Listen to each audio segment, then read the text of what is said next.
In this video, I would like to go over sets in Python, which are essentially a kind of object that stores a collection of data in the same way as a mathematical set. So I will go over the details to explain what that means. Overall, the characteristics of set and dictionaries are kind of similar.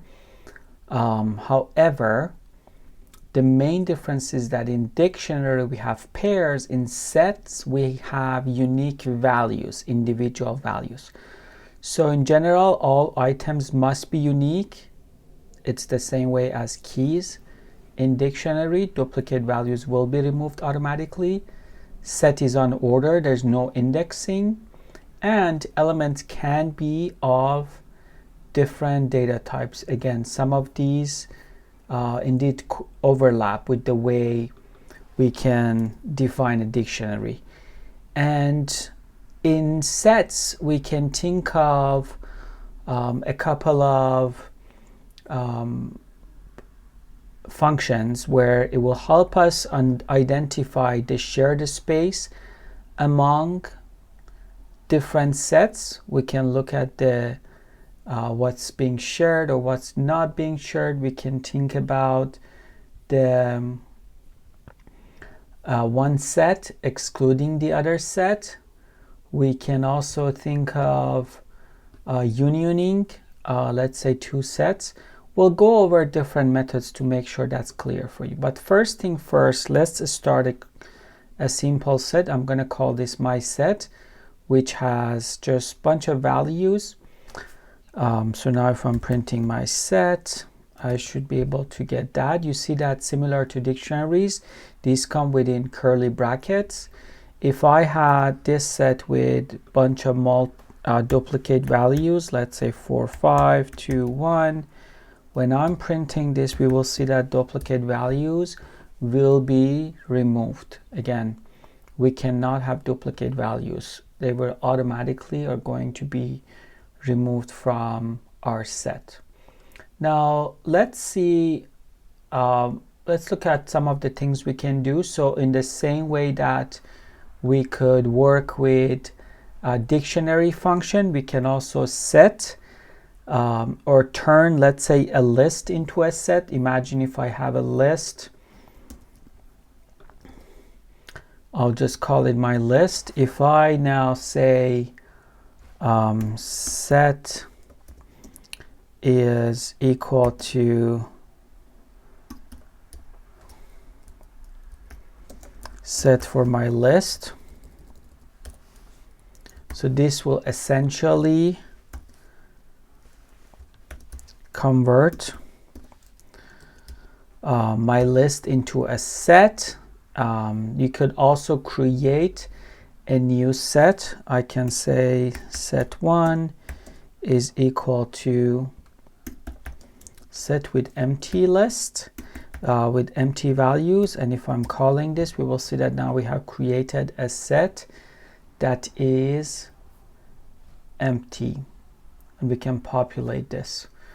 There are different ways to populate. Obviously we can read the values from a list. We can just give a bunch of values. In the same way, we can actually use set comprehension in the same way that we have used it for lists.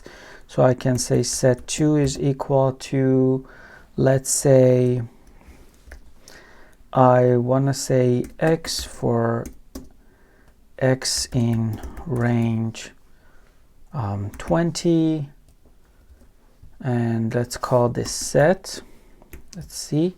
So if I'm looking at this, I have all the values starting from 0 all the way to 19. And you could have also set other conditions if that's something that you have in mind. I could say set3 is equal to this. Let's say if remainder of x by 2 is equal to 0. So if I'm now calling this set, I should get values that are only even, so we get 0 to 4 all the way to 18. If I was saying not equal to, I would get different values, right? So we can set conditions for this in the same way that we did. You can also create a set based on any iterative value. Let's say we have, imagine if we have a string is equal to hello world, and now I want to turn that into a list first. I'm just gonna call this my list is equal to list of string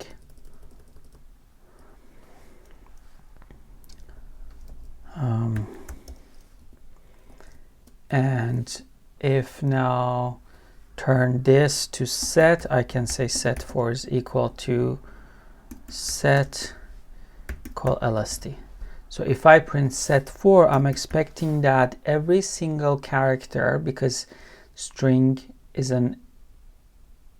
iterative, so when we create a list, every single value is going to be stored in a list, and once I turn it into a set, I'm expecting those values to be assigned to a set, individual values. Again, note that there is no duplicate, right? So when you say no duplicate, that means we are not going to see, let's say, L multiple times. We only see it once. Or any other duplicate value is going to be removed. If I have multiple spaces, we'll see that it's only going to repeat once. Next, we can take a look at some of the methods that we can use in Python. Let's look at some examples. So imagine we have a set. I'm just going to call this 1, 2, 3. I can add to this set. I can say my set, add the value, let's say 4 to this. And if I'm calling my set again, I'm going to see that now my list has been extended with additional values. In the same way, I could have removed, let's say remove a value. So how can we do that? We can just call the same set, and I can say from this, instead of adding, remove value 4. And if, let's say, if we're calling the set again, we will see that let me run this.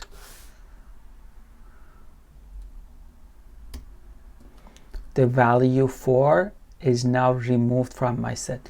If I was calling a value that does not exist, let's say from this list remove 14, here I will get a traceback error. Now, how can we avoid this? If we don't want to get a traceback error, let's say we want to see if the value exists. If the value exists, we want to remove it. If it doesn't, we don't want to get the traceback error. So what we can do is that we can use discard instead of remove. So remove raises the exception, the error, basically the traceback error, key error. Here in discard, we won't get that. So let me just run this code again. If I am trying to now remove 14, instead I'm going to say discard 14. So I will get the same values.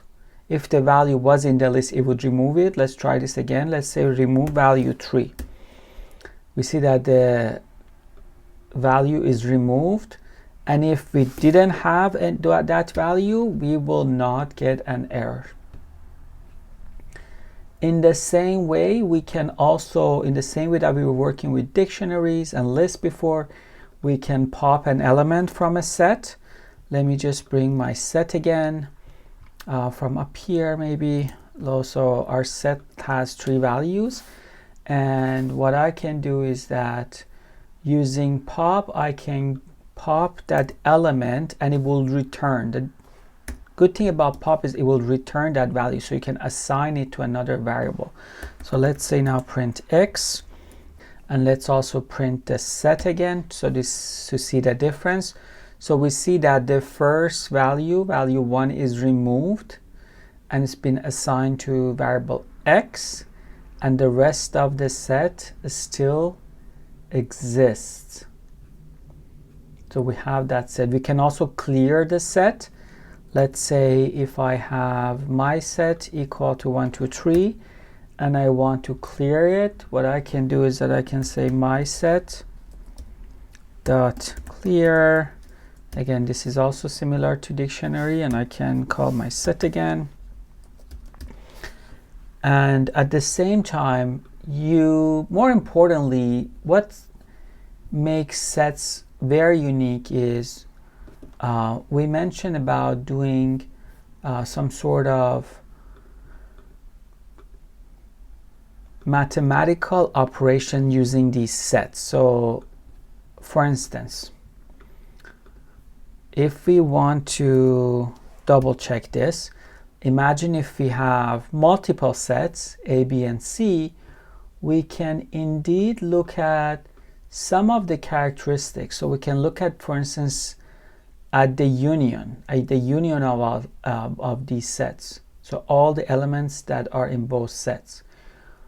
Or we can look at the intersection of these sets. And also we can look at the differences. So for instance, A minus B. So let's look at some examples and see how this could work. So first I need to create 2 sets. Copy these sets. So we have set 1, 1, 2, 3, and we can have set 2, 2, 3, 4. Again, just very simple sets. First thing, let's try the union of these sets. So union essentially will look at all the values at the same time. It will remove if there's any duplicates. So here we see that value 2 and 3 that were duplicates were removed. In the same way, we can look at the intersection. So this was union. Next is dot intersection. So I'm going to say set 4 is equal to set 1 intersection at set 2. So basically, we're looking at the intersection. I'm expecting to see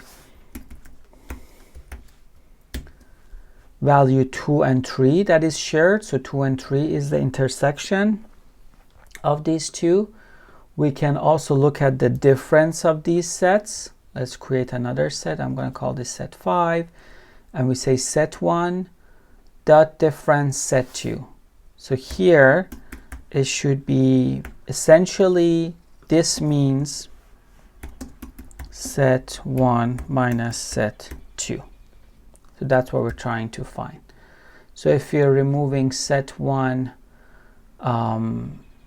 and the difference with set 2, we will be able to, I have to call set 5, sorry here. We should see value only 1, which is the amount that's not shared. So these are some of the useful characteristics of set. In general, sets are mutable. They are mutable objects. If there is a case where we need to fix the values of a set, what we can do is that we can use what's known as frozen sets. So let me briefly talk about frozen sets. So frozen sets are similar to sets, but they are immutable, meaning that their elements cannot be changed. So again, it's useful if you want to secure some data. We may want to make sure that the users cannot play with it, or these are some information that we know are not going to change over time. In order to create a frozen set, we can use the function called frozen set. So I'm going to say frz set is equal to frozen set, and here I can assign, let's say, some values that are within a list. Let's say we had a list of a bunch of numbers, and I can now call this frozen set, and we will have those values, and we see that they are stored in slightly different format. If I was calling, let's say if I'm calling the type of frozen set, it's different from set, right? Now if I, let's say if I was trying to change a value or add a value, I can just say dot add, let's say value 14, 15 to this list. We will get an error because it doesn't have those attributes. Basically, it does not allow for any modification. It's immutable. Very similar to the way tuple would work.